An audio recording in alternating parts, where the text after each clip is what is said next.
എല്ലാവർക്കും യേശുവിൻ നാമത്തിൽ വന്ദനം.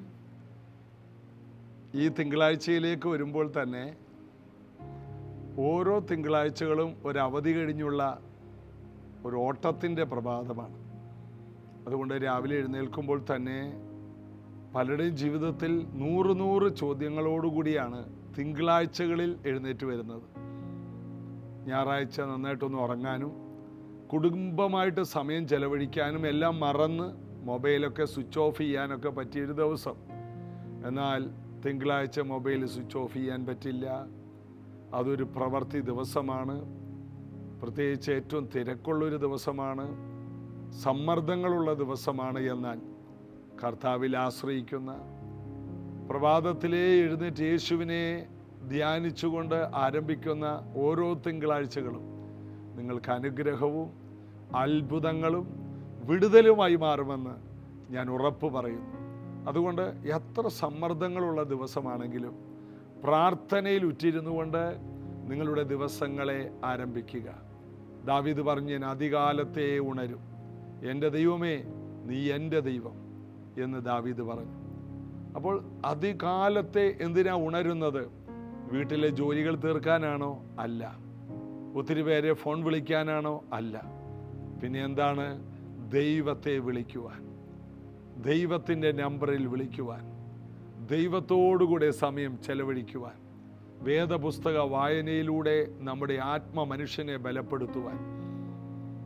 എബ്രായ ലേഖനം 4:12 പറയുന്നു, ദൈവവചനത്തിന് മാത്രമേ നമ്മുടെ സന്ധികളെയും മജ്ജകളെയും പ്രാണനെയും എല്ലാം വേർതിരിക്കുവാൻ കഴിയൂ എന്ന്. അപ്പോൾ നമ്മുടെ ജീവിതത്തിലെ വിഷയങ്ങളെ മൂന്നായി തിരിച്ച് നമുക്ക് നമ്മുടെ ദേഹം, ദേഹി, ആത്മാവിന് വേണ്ട എല്ലാ വിഷയത്തിലും പരിഹാരം തരുവാൻ കഴിയുന്ന ദൈവവചനവുമായിട്ട് പ്രഭാതങ്ങളിൽ ഇരിക്കുകയാണെങ്കിൽ നമ്മുടെ ജീവിതം ബലമുള്ളതും കൃപയുള്ളതുമായി മാറും. ഇന്നു മുതൽ നമുക്ക് കൂടുതൽ കർത്താവിൻ്റെ സാന്നിധ്യത്തിൽ ഇരിക്കുവാൻ കർത്താവ് കൃപ തരട്ടെ. നമുക്ക് ഒരുമിച്ച് ചേർന്ന് പാടി യേശു കർത്താവിനെ ആരാധിക്കാം. തിന്മയായതെല്ലാം നന്മയാക്കി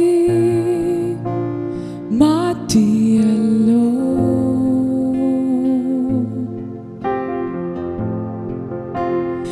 എൻ ജീവനിൽ അതിശയം ചെയ്തവനെ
യേശുവേ,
ഞങ്ങളുടെ ജീവിതത്തിൽ വന്ന എല്ലാ തിന്മകളെയും അങ്ങ് നന്മയാക്കി മാറ്റിയതിനായി നന്ദി കർത്താവേ. അങ്ങ് ഞങ്ങളുടെ ജീവിതത്തിൽ അതിശയങ്ങളെ പ്രവർത്തിക്കുന്നതിനായി നന്ദി കർത്താവേ. എന്തെല്ലാം തിന്മകൾ ഞങ്ങളുടെ ജീവിതത്തിൽ വന്നിട്ടുണ്ടോ അതെല്ലാം അങ്ങ് അത്ഭുതമാക്കി അതിശയമാക്കി അങ്ങയുടെ നാമം മഹത്വമാക്കി തീർത്തതിനായി നന്ദി കർത്താവേ. ഞങ്ങൾ അങ്ങേ മഹത്വപ്പെടുത്തുന്നു യേശുവേ. എല്ലാവരും ഒന്ന് യേശുവിനെ ഒന്ന് മഹത്വപ്പെടുത്തിയാട്ടെ, ഒന്ന് ചേർന്ന് പാടട്ടെ. ഹല്ലേലൂയ, ഹല്ലേലൂയ പാടും ഞാൻ, ഹല്ലേലൂയ പാടും ഞാൻ, ആരാധിച്ചു ഉയർത്തുന്ന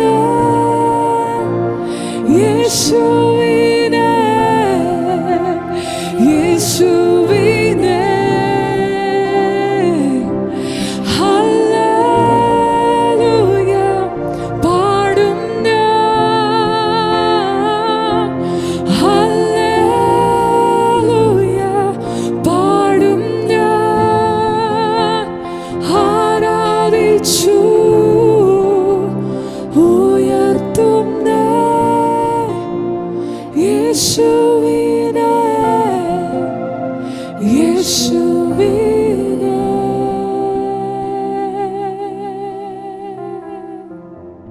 ദൈവവചന ധ്യാനത്തിലേക്ക് ഇന്ന് നമ്മൾ കടന്നു വരികയാണ്. നമുക്ക് ബലപ്പെടാൻ കഴിയും. ദാവീദ് ദൈവത്തിൽ ധൈര്യപ്പെട്ടെന്നും ബലപ്പെട്ടു എന്നും നമ്മൾ കാണുന്നു.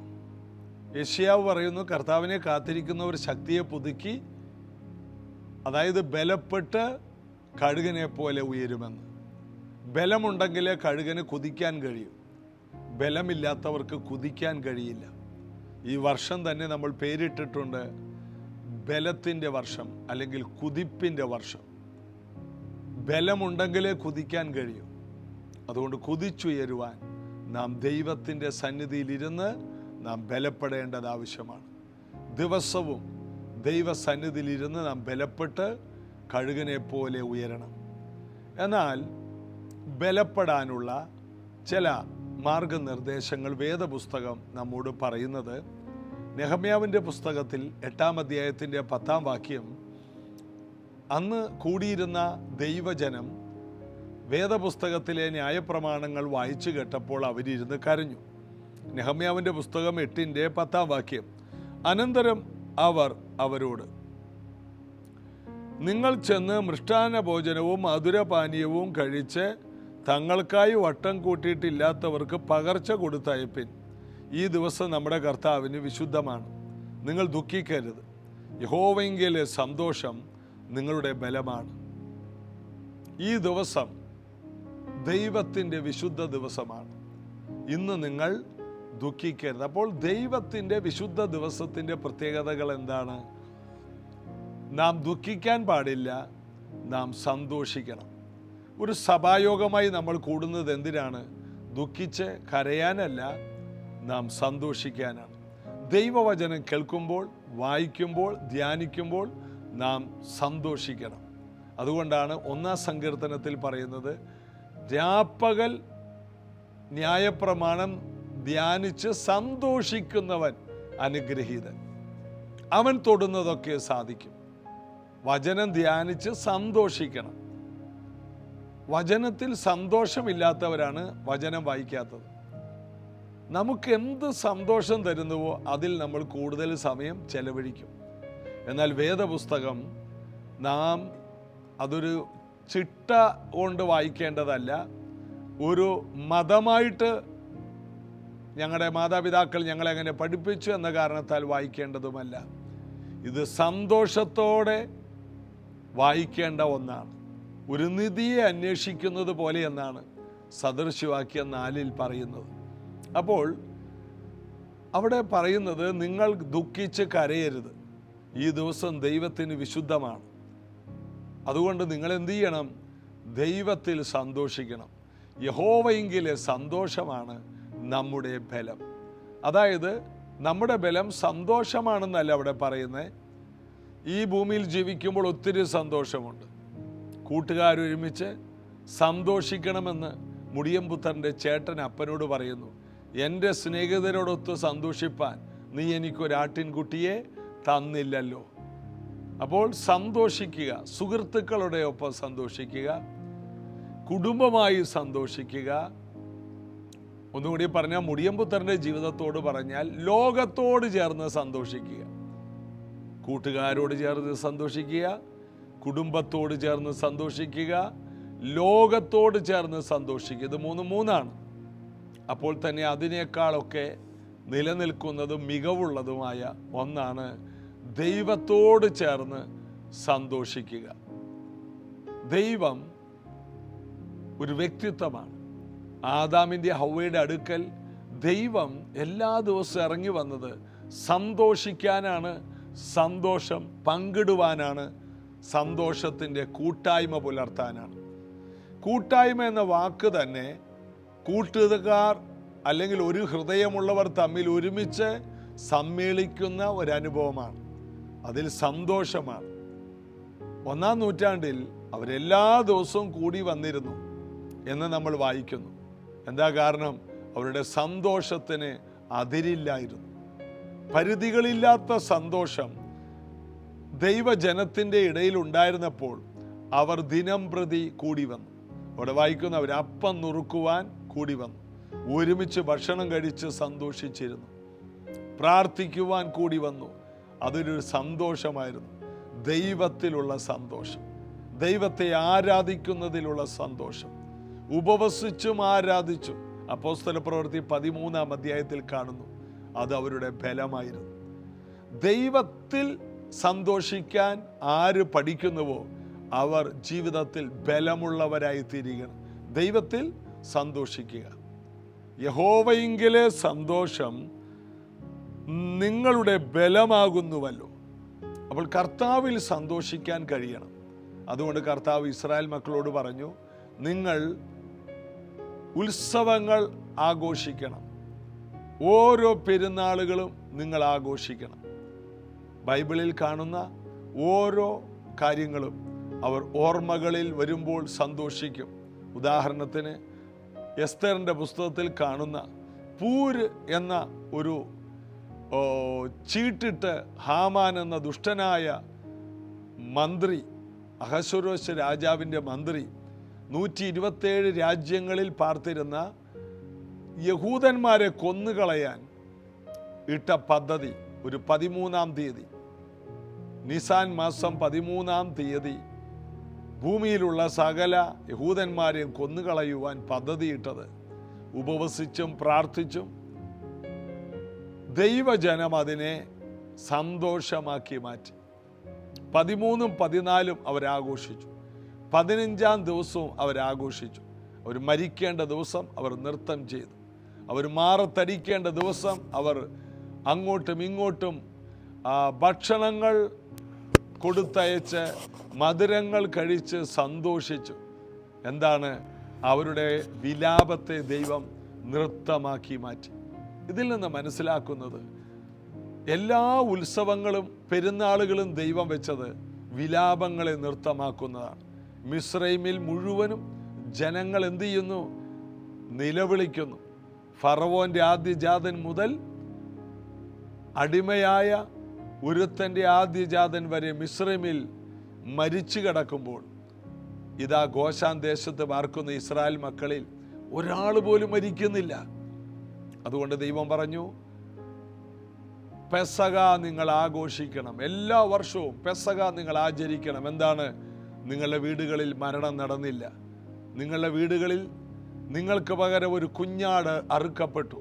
നിങ്ങൾക്ക് പകരം ഒരു കുഞ്ഞാട് അറുക്കപ്പെട്ടു. അതിൻ്റെ രക്തം കട്ടിളപ്പടിമേലും കുറുമ്പടിമേലും അടയാളമായി പുരട്ടി. നിങ്ങൾക്ക് പകരം മറ്റൊരാട് അറുക്കപ്പെട്ടു. എന്നാൽ പുറപ്പാട് പുസ്തകത്തിൽ പറയുന്ന ആ ചരിത്രത്തിൽ ഫറവോന്റെ കുടുംബങ്ങളിൽ ഒരു കുഞ്ഞാട് അറുക്കപ്പെട്ടില്ല. ലോകത്തിന് അല്ല ഇത് ആഘോഷം, നമുക്കാണ്. കാരണം നമുക്കൊരു കുഞ്ഞാട് അറുക്കപ്പെട്ടു. അതുകൊണ്ടാണ് കൊരിന്ത്യ ലേഖനത്തിൽ പറയുന്നത് നമ്മുടെ പെസക കുഞ്ഞാട് അറുക്കപ്പെട്ടു. അപ്പോൾ പെസക കുഞ്ഞാട് ക്രിസ്തു തന്നെ, യേശു ക്രിസ്തു നമുക്ക് വേണ്ടി അറുക്കപ്പെട്ടു. അതുകൊണ്ട് നമ്മൾ മരണത്തിൽ നിന്നും പാപത്തിൽ നിന്നും ശാപത്തിൽ നിന്നും രോഗത്തിൽ നിന്നും നിത്യ നരകാഗ്നിയിൽ നിന്നും സ്വതന്ത്രമായി. ഇന്ന് യേശു ക്രിസ്തുവിലുള്ളവർക്ക് ഒരു ശിക്ഷാവിധിയുമില്ല. വലിയ ശിക്ഷയിൽ കൊലക്ക് വിധിച്ച ഒരാളെ വെറുതെ വിട്ടു എന്ന് കേട്ടാൽ ആ വീട്ടിലുണ്ടാകുന്ന ആഘോഷം എന്താണ്? ആഘോഷമാണ് നമ്മുടെ ജീവിതത്തിൽ ഉണ്ടാകേണ്ടത്. നാം കൊലയ്ക്കായി കൊണ്ടുപോയ ആൾക്കാരാണ്. കഴുതയെ വീണ്ടെടുക്കുന്നില്ലെങ്കിൽ കഴുതയ്ക്ക് പകരം ഒരു കുഞ്ഞാടിനെ അറുക്കണം എന്ന് നാം ലേവ്യ പുസ്തകത്തിലൊക്കെ വായിക്കുന്നു. കഴുത ശപിക്കപ്പെട്ട മൃഗമാണ്. കഴുതയെ വീണ്ടെടുക്കാൻ ഒരു കുഞ്ഞാട് പകരം മരിക്കണം. കുഞ്ഞാട് മരിക്കുന്നില്ലെങ്കിൽ കഴുതയെ കഴുത്തൊടിച്ചു കൊല്ലണം. എന്നാൽ കഴുതകൾക്ക് ഒരു കാര്യം പറയാനുണ്ട്, എനിക്ക് പകരം ഒരു കുഞ്ഞാട് അറുക്കപ്പെട്ടു. അത് തിരിച്ചറിയുന്നവർക്ക് നൃത്തം ചെയ്യുവാൻ, ആഘോഷം ഉണ്ടാക്കുവാൻ, അനുഗ്രഹമുണ്ടാകാൻ അതൊരു കാരണമായി തീരും. നാം ആഘോഷിക്കേണ്ടവരാണ്. എന്താണ്? നമുക്ക് പകരം ഒരു കുഞ്ഞാട് അറുക്കപ്പെട്ടു. അപ്പോൾ ആ ഒരു സന്തോഷം നമ്മുടെ ബലമാണ്. ഈ കാര്യങ്ങൾ ധ്യാനിക്കണം. എനിക്ക് പകരം ക്രൂശിൽ 2000 വർഷങ്ങൾക്ക് മുമ്പ് എൻ്റെ വീടിൻ്റെ മുഴുവൻ കടങ്ങളും ഒരുവൻ വീട്ടിയെന്നോ? അതെ, നിന്റെ കടബാധ്യത, നിന്റെ കടക്കണി, നിന്റെ മാരക രോഗം, എല്ലാറ്റിനും പരിഹാരം ക്രൂശിൽ വരുത്തിയിട്ട് 2000 വർഷമായി. ഇത് അനുഭവിക്ക്. നിനക്കുള്ള നന്മ വന്നിരിക്കുകയാണ്, നിന്റെ പ്രകാശം വന്നിരിക്കുകയാണ്, നിന്റെ അനുഗ്രഹം വന്നിരിക്കുകയാണ്, നിന്റെ അഭിഷേകം വന്നിരിക്കുകയാണ്. എല്ലാം ഒരു പാക്കേജായിട്ട് നിനക്ക് ലഭിച്ചിരിക്കുകയാണ്. ഇത് പലരും ഇന്നുവരെ തിരിച്ചറിഞ്ഞിട്ടില്ല. തിരിച്ചറിയുന്ന വ്യക്തികളെല്ലാം യേശുവേ, ഞാൻ അങ്ങയെ സ്വീകരിക്കുന്നു, അങ്ങൻ്റെ ജീവിതത്തിലേക്ക് വരണമേ, അങ്ങയെ ഞാൻ എൻ്റെ കർത്താവും രക്ഷകനുമായി സ്വീകരിക്കുന്നു എന്ന് പറയുന്ന മാത്രയിൽ നിങ്ങൾക്കുള്ള എല്ലാ അനുഗ്രഹങ്ങളും നിങ്ങളുടെ മേൽ വരികയാണ്. ഇത് വിശ്വാസത്താൽ അറിയാം. ഇതറിയുന്നവരാണ് ആഘോഷിക്കുന്നത്. എന്താണ്? കർത്താവിൽ സന്തോഷിക്കുകയാണ്. യേശു എനിക്ക് വേണ്ടി എല്ലാം ചെയ്തു. ക്രൂശിൽ സകലതും നിവർത്തിയാക്കി. യോഹന്നാൻ 19:30 സകലതും നിവർത്തിയായി. എന്ത് നിവർത്തിയായി? നമുക്ക് വേണ്ടി എന്തെല്ലാം വിടുതലുണ്ടോ സകല വിടുതലും നിവർത്തിയായിട്ട് 2000 വർഷമായി. ഇതറിയുന്ന വ്യക്തികളാണ് ആഘോഷിക്കുന്നത്, ഉത്സവം ആചരിക്കുന്നത്. അതുകൊണ്ട് നാം അറിയണം, നാം സന്തോഷിക്കാൻ വിളിക്കപ്പെട്ടവരാണ്. ദൈവത്തിലുള്ള സന്തോഷം ഇതാണ്. ദൈവം എനിക്ക് വേണ്ടി ഇത് ചെയ്തു, അതുകൊണ്ട് ഞാൻ കർത്താവിൽ സന്തോഷിക്കും. അപ്പോൾ അത് നമ്മുടെ ബലമാണ്. യഹോവയിങ്കലെ സന്തോഷം നമ്മുടെ ബലമാണ്. അടുത്ത ഒരു വാക്യം യെശയ്യാ പ്രവചനം 30:15 വാക്യം. കഴിഞ്ഞ ഒരു ഉപവാസ പ്രാർത്ഥനയിൽ ഞാനിത് വായിച്ചതാണ്. അതായത്, ഇസ്രായേലിൻ്റെ പരിശുദ്ധനായ യഹോവ ഇപ്രകാരം അരുളി ചെയ്യുന്നു, മനം തിരിഞ്ഞ് അടങ്ങിയിരുന്നാൽ നിങ്ങൾ രക്ഷിക്കപ്പെടും. അടുത്തത്, വിശ്രമിക്കുന്നതിലും ആശ്രയിക്കുന്നതിലും നിങ്ങളുടെ ബലം. എന്തിലൊക്കെയാണ് നമുക്ക് ബലം? ഒന്ന്, യഹോവയിലെ സന്തോഷം, ദൈവത്തിൽ സന്തോഷിക്കും നമ്മുടെ ബലം. വിശ്രമിക്കുന്നത് നമ്മുടെ ബലമാണ്. നാം വിശ്രമിക്കുമ്പോൾ എവിടെ വിശ്രമിക്കണം? ലോകത്തിലല്ല, ദൈവത്തിൽ വിശ്രമിക്കാൻ പഠിക്കണം. വിശ്രമിക്കുക, കർത്താവിൽ വിശ്രമിക്കുക. അതിൻ്റെ അർത്ഥം അവനിവിടെ വിശ്രമിക്കുന്നു എന്ന് സിമിത്തേരിയിൽ എഴുതി വെച്ച കാര്യമല്ല ഓർക്കേണ്ടത്. വിശ്രമം എന്ന് പറയുന്നത് ദൈവസന്നിധിയിൽ ചിലവഴിക്കുന്ന സമയം വിശ്രമ സമയമാണ്. നമ്മളൊരു കൂട്ടായ്മയിലിരിക്കുമ്പോൾ, രാവിലെ പ്രഭാതത്തിൽ നമ്മൾ പ്രാർത്ഥനയിലിരിക്കുമ്പോൾ നമുക്ക് വിശ്രമമുണ്ടാകണം. ചില ആശുപത്രികളിൽ ചെല്ലുമ്പോൾ ഡോക്ടർമാർ പരിശോധിച്ചിട്ട് പറയും, നിങ്ങൾക്ക് വേണ്ടത് വിശ്രമമാണ്. നിങ്ങൾ അലയുന്നൊരു മനുഷ്യനാണ്, നിങ്ങൾക്ക് കൂടുതൽ വിശ്രമം വേണം, നല്ല ഉറക്കം വേണം. കണ്ണ് കണ്ടിട്ട് ഉറക്കക്കുറവുണ്ടല്ലോ, നിങ്ങൾക്ക് ഉറക്കമുണ്ടോ?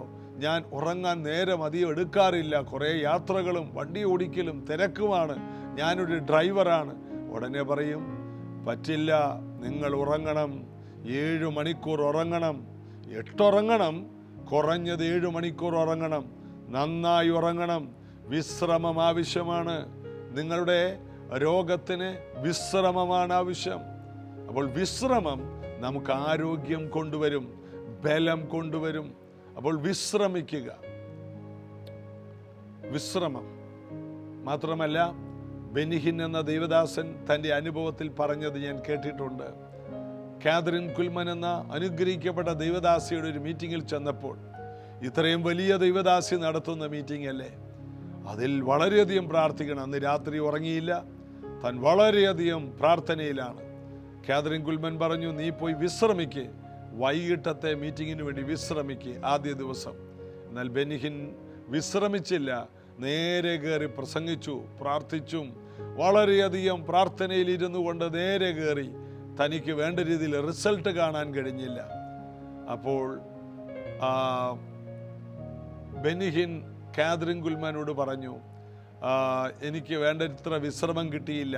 കാതറിൻ പറഞ്ഞു, അതാണ് നിന്റെ വിഷയം, അതുകൊണ്ട് അടുത്ത ദിവസം നീ നന്നായി ഉറങ്ങുക, എന്നിട്ട് ദൈവസന്നിധിയിൽ നിൽക്കുക. അപ്പോൾ നാം വിശ്രമിക്കണമെന്നുള്ളത് ദൈവത്തിൻ്റെ ഹിതമാണ്.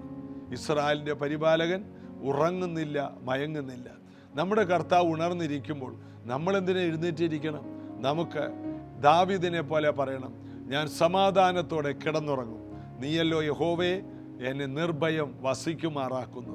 പലർക്കും നല്ല ഉറക്കമില്ല. വീട്ടിലെ കാര്യങ്ങൾ ഇങ്ങനെ ചിന്തിച്ച് കിടന്നാൽ എങ്ങനെ ഉറങ്ങാൻ പറ്റും? നാളെ എന്താകും? നീ ചിന്തിച്ചാലും ഇല്ലെങ്കിലും നാളെ എന്നൊരു ദിവസം വരും. വരേണ്ടതെല്ലാം അത് ആ സമയത്ത് വരും. അപ്പം നടക്കേണ്ട കാര്യങ്ങൾ എപ്പോഴും നടന്നിരിക്കും. അതിനെക്കുറിച്ച് പേടിക്കേണ്ട. എന്നാൽ അതിനുള്ള പരിഹാരങ്ങൾ കർത്താവിലാണ്. അതുകൊണ്ട് ധൈര്യപ്പെടുക, നിന്റെ വഴി യഹോവയെ ഭരമേൽപ്പിക്കുക എന്ന് നമ്മൾ വചനത്തിൽ വായിക്കുന്നു. വിശ്രമത്തിന് സമയം എടുക്കണമെങ്കിൽ വിശ്വാസം ആവശ്യമാണ്. വിശ്വസിക്കുന്നവർ വിശ്രമിക്കും. അടുത്തത്, വിശ്രമിക്കുന്നതിലും ആശ്രയിക്കുന്നതിലും നിങ്ങളുടെ ബലം. അടുത്തത്, വിശ്രമിക്കുന്നത് പോലെ തന്നെ അടുത്തതാണ്, ബലമേറിയ ഒന്നാണ് ആശ്രയിക്കുക. യിരെമ്യാ പ്രവചനം 17:7 പോലെ യഹോവയിൽ ആശ്രയിക്കുകയും യഹോവ തന്നെ ആശ്രയമായിരിക്കുകയും ചെയ്യുന്ന മനുഷ്യൻ ഭാഗ്യവാൻ. അങ്ങനെയുള്ളവൻ ആറ്ററമ്പത്ത് നട്ടിരിക്കുന്ന പോലെയാണ്, തക്ക കാലത്ത് ഫലം കായ്ക്കുന്ന ഇലവാടാത്ത വൃക്ഷം പോലെയായിരിക്കുമെന്ന്. ഉഷ്ണം തട്ടുമ്പോൾ അത് പേടിക്കില്ലെന്ന്. അതിൻ്റെ ഇല പച്ചയായിരിക്കും, കാരണം ദൈവം മാത്രമാണ് ആശ്രയം. കുറച്ച് വീട്ടുകാരെയും കുറച്ച് കൂട്ടുകാരെയും കുറച്ച് നാട്ടുകാരെയും കുറച്ച് ദൈവത്തെ അല്ല, മുഴുവൻ ദൈവത്തെ. അങ്ങനെ ചെയ്യാൻ പറ്റുമോ? തീർച്ചയായും. ആശ്രയിച്ചു നോക്ക്, മുഴുഹൃദയത്തോടെ, പൂർണ്ണ ഹൃദയത്തോടെ. ദാവീദിനെ പോലെ ആശ്രയിക്കാൻ ഒരു നന്മയുമില്ല, ഒരു ബന്ധങ്ങളുമില്ല. എല്ലാ ആശ്രയങ്ങളും അറ്റുപോകുന്ന സമയത്താണ് നമുക്ക് ദൈവത്തിൽ ആശ്രയിക്കാൻ കഴിയുന്നത്. എന്നാൽ അങ്ങനെ ബന്ധങ്ങൾ ഉള്ളപ്പോഴും പറയണം, എൻ്റെ എല്ലാ ബന്ധങ്ങളെക്കാൾ ഞാൻ ദൈവത്തിൽ ആശ്രയിക്കുന്നു. ആശ്രയം നമ്മുടെ ബലമാണ്, വിശ്രമം നമ്മുടെ ബലമാണ്. മാത്രമല്ല, കർത്താവിലുള്ള സന്തോഷം നമ്മുടെ ബലമാണ്. അപ്പോൾ ബലപ്പെടാൻ ഒരു ദൈവ പൈതൽ പഠിക്കണം. 3 കാര്യം: കർത്താവിൽ സന്തോഷിക്കണം, 2 കർത്താവിൽ വിശ്രമിക്കണം, ദൈവവചനം വായിക്കുകയും പ്രാർത്ഥനയിലിരിക്കണം, മൗനമായിരിക്കണം. ഞാൻ എൻ്റെ ദൈവത്തെ നോക്കി മൗനമായിരുന്നു, ഞാൻ ഉരിയാടാതെ ഊമനായിരുന്നു, എൻ്റെ ധ്യാനത്തിൽ തീ കത്തി, അപ്പോൾ ഞാൻ നാവെടുത്തു സംസാരിച്ചു. ദാവീദ് പറയാണ്, മൗനമായിരിക്കണം, വിശ്രമിക്കണം, അടുത്തത്, എത്ര വലിയ വിഷയം വന്നാലും ദൈവത്തിൽ ആശ്രയിക്കണം. ദാവീദ് ദൈവത്തിൽ ആശ്രയിച്ചു, ദൈവത്തിൽ ധൈര്യപ്പെട്ടു, ദൈവത്തിൽ ബലപ്പെട്ടു. ദൈവത്തിൽ ആശ്രയിക്കുന്നവർ കുലുങ്ങിപ്പോകാതെ എന്നേക്കും നിലനിൽക്കുന്ന സിയോൻ പർവ്വതം പോലെയാണ്. അതുകൊണ്ട് നമുക്ക് ദൈവത്തിൽ സന്തോഷിക്കാം, ദൈവത്തിൽ വിശ്രമിക്കാം, ദൈവത്തിൽ പൂർണ്ണ ഹൃദയത്തോടെ ആശ്രയിക്കാം. ഈ കാലഘട്ടത്തിൽ ഏറ്റവും ബലമുള്ള വ്യക്തിയായി ഞാനും നിങ്ങളും തീരും. നമുക്കൊരുമിച്ചൊന്ന് പ്രാർത്ഥിക്കാം. യേശു കർത്താവേ, അങ്ങിൽ സന്തോഷിപ്പാനും അങ്ങിൽ വിശ്രമിപ്പാനും അങ്ങിൽ ആശ്രയിപ്പാനും പരിശുദ്ധാത്മാവിൻ്റെ സഹായം ഞങ്ങൾക്ക് വേണം. ഈ ലോകത്തിലേക്ക് ചെറുതും വലുതുമായ കാര്യത്തിൽ ഇറങ്ങിപ്പോകുന്ന ഞങ്ങൾക്ക് പൂർണ്ണ ഹൃദയത്തോടെ ദൈവസന്നിധിയിലേക്ക് വരുവാൻ ഈ ധ്യാനം കാരണമാകണം. ഇന്നു മുതൽ ഒരു ജയമുണ്ടാകണം, രോഗികൾ സൗഖ്യമാകണം, ബന്ധനങ്ങൾ അഴിയണം.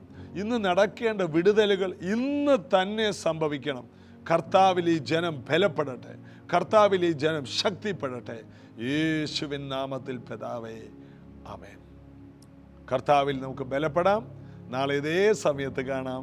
God bless you.